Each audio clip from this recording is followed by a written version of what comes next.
Very warm welcome to the stage for Rob Cross there from MC Michael Bridge, a man who has the demeanour of a very excited puppy who's suffered severe head trauma. But this is a potential cracker. Voltage versus Rocky. It is the master and the apprentice, the match play two-time European and world champion Rob Cross, who's been playing some very, very good darts for quite some time now against the young upstart Josh Rock. From the same stable, they do a lot of their travelling together. They'll practice together every now and again as well. Obviously, Josh Rock based in Northern Ireland. Rob Cross recently moved up to Lincolnshire. So hopefully he starts talking with Roland Sholton's accent, which would be quite a thing to behold. But the winner of this through to the last 16 in the hat for the open draw for the next round. And Cross actually lost the last time he played Josh Rock, but he did win their other 3 encounters and played well in all of them as well. He produced his highest ever TV or Premier League average, I should say, just the other night in Exeter as he went to the final, only to lose out to Nathan Aspinall. His highest TV average came at the start of last year, in fact, and that's perhaps a sign that over an extended period of time now, Rob Cross has been throwing some good stuff. Obviously the Grand Slam finalist, World Championship semi-finalist, and little signs that his very, very top level is either here or tantalisingly close. I'm looking forward to this game because every now and again you do get this master and apprentice narrative. Lewis, Taylor, to a certain degree, Anderson, Dobie, which we've already had on the main stage this afternoon, and the master was the winner of that one. But Josh Rock probably wouldn't have the manager he's got and some of the sponsors he's got unless Rob Cross was around. It's as simple as that. And when that hand was extended by Rob, I love the fact that Rock was looking him directly in the eyes as if to say, I want to beat you so badly. Not in a nasty way, but it's a very big game for these guys this afternoon to see who goes through to the last 16 with the likes of Ricky Evans, Van Veen, Anderson, and now Johnny Clayton. No, it's the first time, or potentially the first time, that Rock could beat Cross on a big stage. It was a floor event where he beat him last time out in a quarter-final, mind, towards the back end of last year. One of 4 finals that Josh Rock made last year. 42. Not as many people talking about Josh Rock at the start of 2024. He's now been on tour for a couple of years. You could say he's served his apprenticeship. And now he's got ranking money to defend, but the majority of it will be at the end of this year. 139. So best to make hay while the sun is shining. And I mean the next 6 months. That could be very profitable for him. And that's a brilliant start from Rock. He gets his first ton plus check out in the very first leg of the contest. He did get a really big one yesterday against Patrick Gerates of 144 and a 10-5 win. That was a really good display from Josh, I think. Yeah, average close to 99. Despite the weight of media expectation ruining him. But he's a proper player. He really is good. I know that he's still searching for that first major semi-final run. Went to the quarters of the Grand Slam. Could have gone further. But James Wade did what James Wade does. 97. But this lad is going places. As is Jan van Veen. As maybe is Keane Barry. Oh. Oh, now then, Josh. 77. Does anybody walk back to the back of the stage faster than Josh Rock after he's hit a very, very good score like that? I don't think so. Let's see how fast this can happen. It's not going to happen, but this is a hot start from a very happy Josh Rock, obviously, but something that we haven't really 41. leveled at Josh so far in his career. Northern Ireland's #1. Yeah, it was, I mean, he always felt it was just a matter of time. But we've seen Darrell Gurney and Brendan Dolan go out of the tournament last night. So Josh Rock, it's all free money for him in that race up the rankings. Double 16. Game There it on the is. second leg. 2 ton plus finishes, 1 on tops, 1 on double 16, and his versatility really is a strength, Josh Rock. He does not care whether it's tops or double 16. He's quite happy to leave either. 140. If he has a really good UK Open and a very decent March and April, he could definitively look down the lens of the camera and do a Dan Burn from Newcastle. I'm going to get my World Cup shirt measured. He hasn't played at the World Cup yet. It'll be a battle to see who plays 59. with him, because Dolan and Gurney are at 27 and 28 in the rankings, but that's for another day. Rob Cross's response in this game has been remarkable in leg 3. His turn for a 9 effort. Well, Josh Rock went 6 into the 9 in the previous leg. It is now Rob Cross's turn. And while 43. Rock did, of course, famously hit a 9 darter at the Grand Slam, 141. Rob Cross is yet to hit one on the telly. And that's not changing now. I love it when a fan out there just says rubbish. Did you throw that, you? Yeah, I did, yes. Yeah, might as well have. That's why I ref. That was useless. Oh, we're all having a laugh, aren't we? It's a bit of a loving this afternoon, apart from the end of the last match, which was the tiniest bit icy. 63. But at the end of a match, somebody's got to lose. We're all friends again now. Gets a round of applause for his 6 perfect darts to start the leg. 57. Unable to Robbie leave a finish, requires Josh Rock. So this 78. not only a first leg of the match, but a breaker throw potentially. Okay, 12 off, leaves 16. No need to go 16 and bull, so now he can go to double 18. 42. He'll get it next time, because when double 18 is begging with 3 darts, I'd say 95% of the time, he 55. does hit it. Robbie required 36. Very, very comfortable in the top right corner of the board, whether it's a single, a treble, or a double.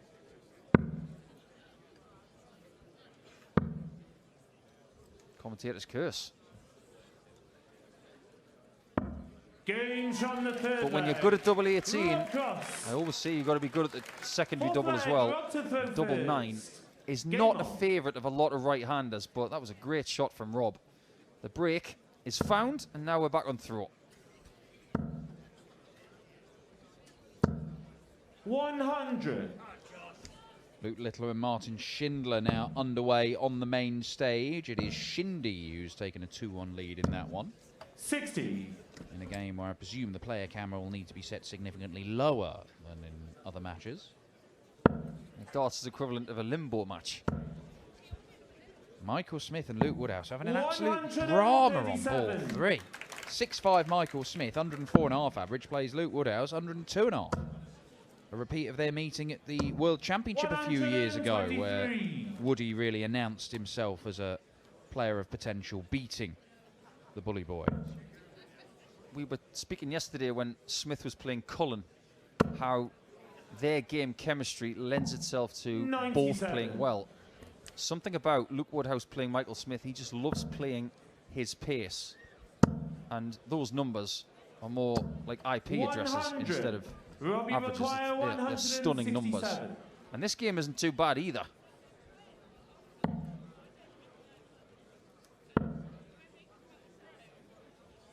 I can tell you, Martin Lukeman, of all the players in the tournament who played more than one game, so the top 32 only played one game yesterday. But any players outside of that who've made it through today, they've had to play at least 2.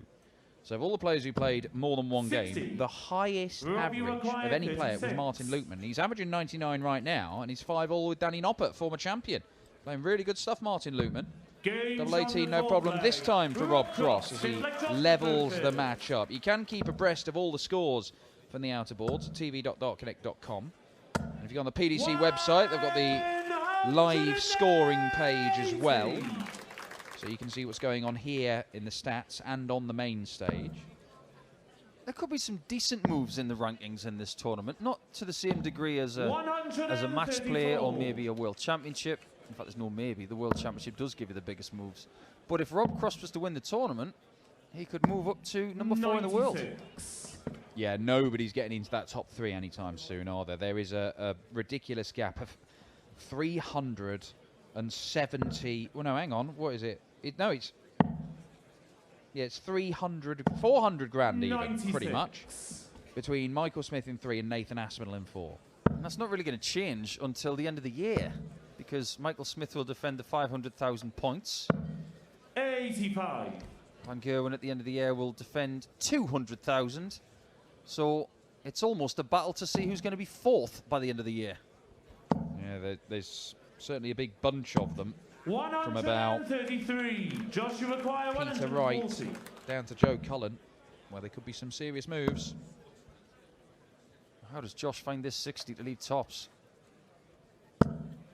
60. Doesn't. Robbie Require 138. Well, Rob has got so many different avenues on shots like this. He's going to go 54 first. Trying to do the reverse Della. The who? Go the 18s, then the 58. 20s, then the double 12. Joshua Or you might Quire, have even gone 80. 48 on the 84 for 36. That would have been the greatest 138 checkout I've ever seen. Double top for 3-2 for Josh Rock to stop this rot. There it is. James on the 5th leg. Josh Rock. 6th leg, Rock to throw first. Seen an awful lot of games on this board already over the last couple of days where they are so used to playing against their 100. opponent. Talked about Michael Smith and Cullen. These two will spend so much time practicing together when they're at the same 140. tournament that this will feel like a practice match with a few grand on it. Yeah, and you already mentioned how Rock scuttles around the stage double quick time, but he will play with Rob Cross 60. so often that the pace of Cross is not going to be a problem for him. We know that Rob does slow things down. It's just how he plays. He's not doing it as a 60. tactic or gamesmanship. That's just how he approaches the game. But Josh will be so familiar with that that it won't be an issue. It shouldn't be an issue. I don't think it's ever been an issue for anybody. I know that there are players out there who want their opponents to get on with it. 140. Or in the words of Matt Campbell, go and get your darts. However, Is that exactly what he said?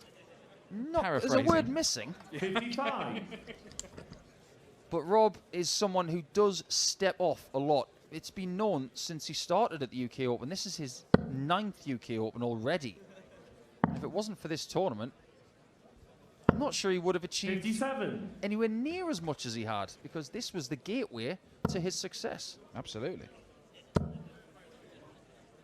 One of the greatest fairy tales in this sport would not have happened if his uncle hadn't kicked him out of bed and dragged him down the Riley's qualifier. Here we go. It's all about the 18s here. There's 3. 3 more for 2 more. Classic. 2 more. 108. I'm almost surprised that he didn't get all 8. Joshua 66. Treble 10. Single 16. Leaves double top. 46. Robbie required Even at this 36. early stage, you just wonder how big a chance that was. You've got to keep Rob Cross away from double 18. Rob Cross. I'm going to bring someone up, Dan. I spoke about this within the last few weeks with some other colleagues. And if a movie was going to be made about darts 40. and you had to centralise it around a player, I said the best story would be Rob. If you were to do it from the moment where he was pulled out of bed and taken to 78. Norwich to the time where he lifted the Sid Waddell trophy.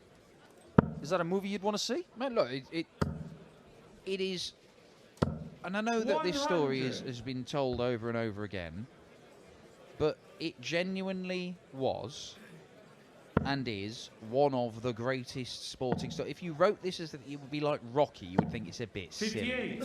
But that is what happened with Rob Cross. An electrician who played darts quite a bit as a kid, but then real life got in the 60. way, was back playing, sort of quite literally dragged out of bed to go and qualify for this, ends up playing Van Gerwen. Van Gerwen, that was the game where he went 20 perfect darts in a row, or whatever it was. 121. Hit a 9-darter, and he needed it to beat Cross, who was in that game. That convinced him to give a go, and in the end, he just ticks off all the 85. big names in the game in his first year. Beats every single member of the top 20, apart from Phil Taylor, the greatest player of all time, whom he plays in Phil's last ever game of his career in the World Final and hammers him. I mean, it's just silly. 134. That movie, or indeed the mini-series, will be done at some point. I am positive about that. His first ever win in the UK Open was against 100. Ken McNeil of Canada. Robbie Who- McGuire, 110. He's a very, very talented player. and has played World Cup with John Parr. He'd go on to get a couple more wins before he played Van Gerwen. Double 18 for Cross again.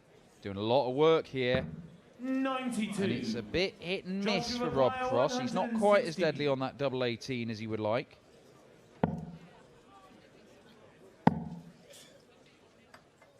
He's gone for the 57. single 19 there to leave Robbie McGuire, 59. 18. That's an interesting play. Maybe that's a case of, I don't think I'm coming back. Let's find out. Next door neighbour, a double 18. Bit of a late release there from Rob. Gage on the 7th leg. And the right result for him Rob eventually Cross. with another break of throw. The 8th 2018 leg, champion of the we're up to world, Memphis. who is looking Game very on. calm at the minute in this match. Well, he's averaging a ton. Rock's average has dropped to 92. He took the first 2 legs of this game looking brilliant, Josh Rock. 140. He's lost 4 of the next 5. So while there's only 1 leg in it, right now, Josh Rock is slightly under it. 96. On the outside boards, Michael Smith is 8-7 up on Luke Woodhouse. That one continues to be a really tight contest, but the averages have come down by a good 5 points. Lukeman and Noppert still 100. can't be separated at 6-all. Littler and Schindler are going berserk on the main stage. As 100. Josh Rock produces a 4th maximum in this match already. 111 average for Littler, 104 for Martin Schindler. It's 3 apiece. People are going to start thinking if they want to get better at 55. darts, they're going to have to lose 4 or 5 inches in height. Oh, how is he doing this with all the media attention? Oh, here we go. Here we go. Josh Rock. He has been second best for the last few legs, but this is a response. Oh, a little dead cat shot from Rob Cross. 180 to leave an odd double. Just to get a bit of noise in the room, see if it distracts Josh Rock. And maybe it did. How often do you see Rob Cross on double 13? Next to never. The only time you really find him on this double is when he's got 81 and he hits treble 12. Oh, surely. Oh, yeah. 2 guides. Wafts it into double 13 and a 2-leg cushion. He's guaranteed to be at least level at the break. This is a great opportunity to open the shoulders and see if you can get to 7-3. But that doesn't help. Okay, well, Josh Rock has now hit half a dozen 180s, and he's hit 180s in his last 3 scoring visits in a row. Yeah, that doesn't do you any favours on this board. Just ask Ross Smith. 140.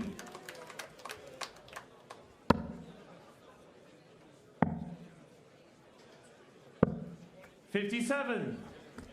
This really is where the season starts, isn't it, the UK Open? First big ranked event like this, and you've got the European Tour starting again next week in Belgium. What more could you possibly want? Yeah, we're getting into the real 58. meat of it now. I know that there has been quite a lot of darts of World Series and Premier League, but for a lot of players, and particularly what, say, like Cullen, who only played a couple of the Pro Tour events and wasn't around in them for long, 140. this has been the first sort of real action for any extended period of time that they've had. This is good from Cross. Doesn't get any better than that. 71. Joshua McGuire, Taps Josh on the shoulder. Forces him to go for the bull if he gets to 54. 84. Good leave. Robbie Cross McGuire, yesterday 132. Had a high out of 132. Can he do it again? If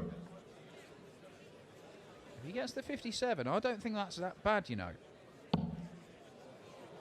He's still moving. Maybe it is a bit tricky because he doesn't seem sure where to go. He can brush past it. He can hit this.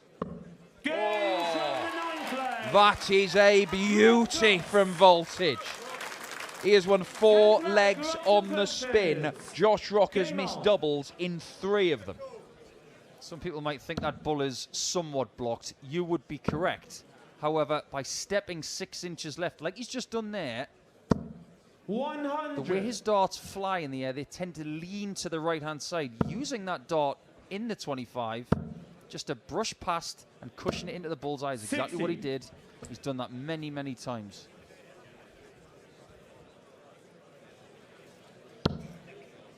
It's one of those finishes, Dan, that makes you feel almost superhuman. 100. Now and again, you'll get the 2 bulls and the 32 at the end, but getting it that way, it just gives you a real kick, making you think this is going to be my day, my 58. game. And look, I know it's in the first half of this game, but that was a 12-dart breaker throw. And if Cross holds throw here, 7-3 looks a commanding lead for a guy who is averaging 97. over a ton. In fact, it's over 103. Let's not forget that Josh Rock started this match better. Yeah, took the first 2-0 2 up. legs. He's won 6 of the last 7 legs, Rob Cross. 123. And there have been some missed doubles from Josh Rock. 164. But, you know, Rock's still averaging 95. But Cross, really, really good. 94. I love that route as well. It makes so much sense when you think about it. Going 54 first, you get it, you go 60 bull, if you so choose. But if you get the single, 146 left with 2, 45. then it's 619 to leave Robbie 32. McGuire, It's so 70. smart. Yeah, he's always had his own system of managing the board, and there's a lot of sense in the thinking behind it. Double 16 for 7-3, and he's got multiple darts at this if he needs it. He only needs the 1, and Rob Cross is in charge of this game. The master leads the apprentice by 4 legs. Very, very businesslike from Voltage. Rob Cross and Josh Rock back for the conclusion of their last 32 clash, looking to reach the last 16 draw for the UK Open. I can tell you we've had some results confirmed.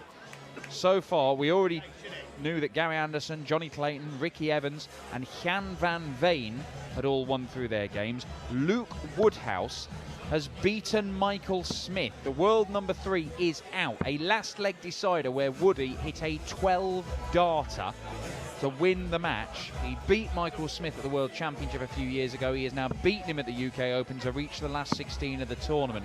We are approaching the end in the game between former champion Danny Noppert and Martin Lukeman, who has been excellent this weekend and continues to be excellent. He's averaging more than 98, but he trails 7-9 to the winner here 2 years ago.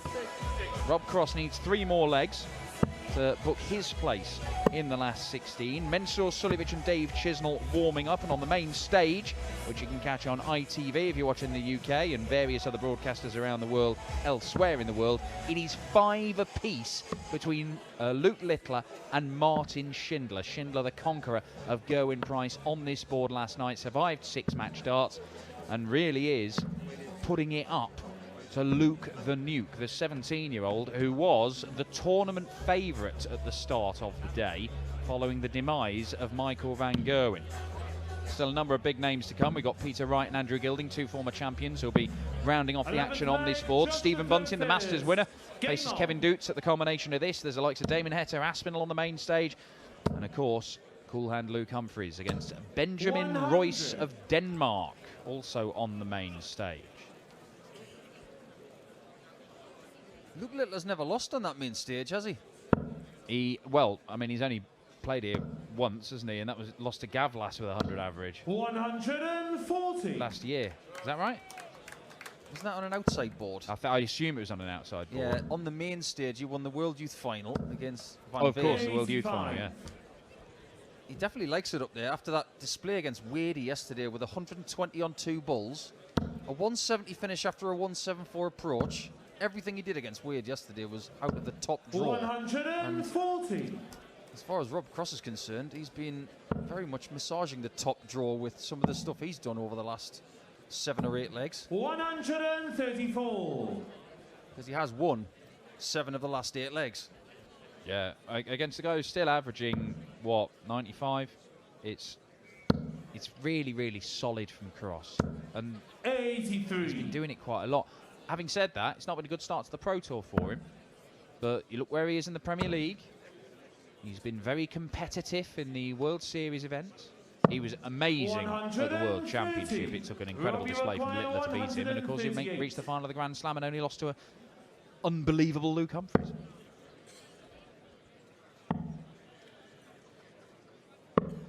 I just like where he is technically. It's not the most technically sound throw. I'll embellish on that in a second, because Rock is going for double 10. 42. And this could be very, very hurtful. Now, what does Cross do here? He loves 18s, but in this spot, people like 20s to guarantee a shot at the bull. Not Rob. Now, he doesn't have to go double-double. He could even go treble 18 for double 9, but Rob Cross does what Rob Cross does. Where's he looking? Oh, right next to it. I wasn't sure with the lie of the dart whether he'd try and cram it in underneath or go above it, but at the minute, Rob Cross really is. Most of the things he's trying are coming off. And for his next trick, just looks really comfortable, but technically, there are things about Rob's game that you wouldn't coach a young dart player. The way he stands, the way his back is very arched in position. 100. His elbow position is quite high. His extension of the arm is quite violent. However, it's very much a throw that's him. And when he gets the release point right, and I know that Wayne Mardle's spoken about this at length, when he gets that right, everything comes together. 134. Yeah, if you ever, like, want to go... Look, the first couple of years of Rob Cross, it was unbelievable the amount of times he was banging in ton-plus averages. We're starting to see him get back to that level. This guy could have won the league phase of the Premier League. And at that point, the only players to do that had been Michael Van Gerwen and Phil Taylor. Since then, of course, Glenn Durrant's done it. And we've seen Gerwyn Price do it last year. And that is a real test of brilliance. And that is a superb leg of darts. And Josh Rock has not been bad in this game. Rob Cross has been better. This is turning into the premier performance in this tournament. This looks extremely impressive. 96. And he looks likely to do good stuff as well. Rock just hasn't had an answer, and that expression right there tells you everything you need to know. 96. This is like running into a wall that is about 6 feet thick. You're just not going to get through it. Not bad for a one-hit wonder, is he, Rob Cross? 140. Fluked a couple of European Championships and a match play when he wasn't playing that well. Just had that great debut year. Nobody has ever fluked a match player. Yeah, Not even Larry Butler. 58. Well, Josh Rock has got to win 7 legs on the spin against Rob Cross. And I'm not even sure that's possible with Rob Cross, this version of Rob Cross we're seeing nowadays. We have seen someone come back from this kind of margin previously. Maybe not in the UK Open, but in other tournaments. Think about Ryan Searle yesterday when he was 8-2 down. Got it to 9-8 up, but eventually lost. But with all due respect to Graham Usher, I think Rock has got a slightly harder proposition with a former world champion.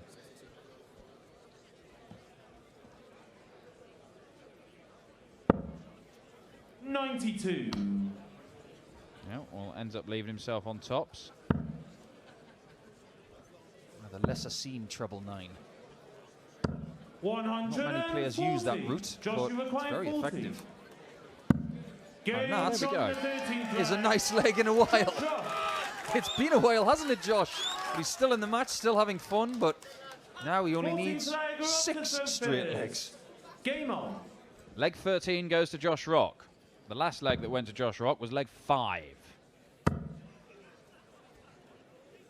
However, he might not get another. 180. If that department for Cross starts to cooperate, he turns himself into a more likely 180 shooter. 100. He could easily become a 2-time world champion, or indeed a 2-time world match play champion, or a 3-time European champion. Or what about a 1-time UK Open champion? Well, how about 140. You can see it from the action. He fancies it. He's playing well enough to be hitting 9 darters. He's playing well enough to be winning this tournament. The average has been climbing. It's 105 right now for Rob Cross. Yeah, I think Josh knows the end is nigh.